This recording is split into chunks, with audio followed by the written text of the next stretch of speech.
pronouns, and I'm a Cuban American born and raised here in Chicago. I want to start by saying thank you for joining us today on this National Day of Action to speak up for the Cuban people as we prepare for the UN to vote to condemn the U.S. blockade on Cuba.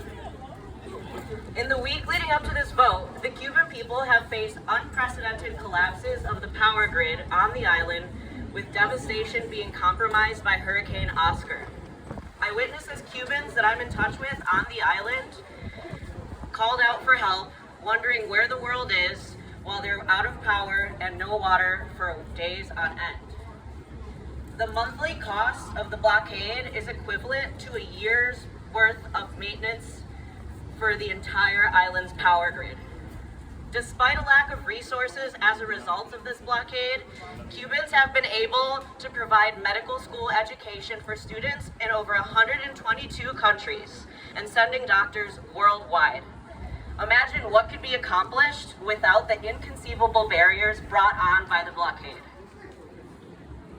The UN has been calling for an end of the blockade by passing a resolution every year since 1992.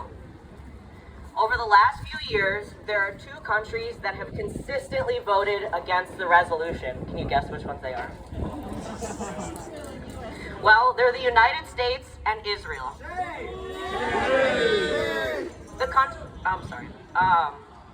The countries who have consistently voted to maintain the violent status quo feel particularly glaring, given the past year of genocide that we've all witnessed committed by Israel and aided by the United States in Gaza. The connection between these two struggles cannot be ignored. I'm proud to be standing here with you all today in solidarity with Cuba as well as Palestine. We can no longer stand by and allow the U.S. to impose their imperialistic regime in both Gaza and Cuba. We can no longer stand by and allow the U.S.'s war on the Cuban people to go on any longer. It's time for us to step up and show the Cuban people the solidarity that they have shown the world. Please join us in the fight against the blockade by getting involved. You can get connected with the Chicago Cuba Coalition by talking to me or several other members here, and we have a table right over here. Thank you, everyone.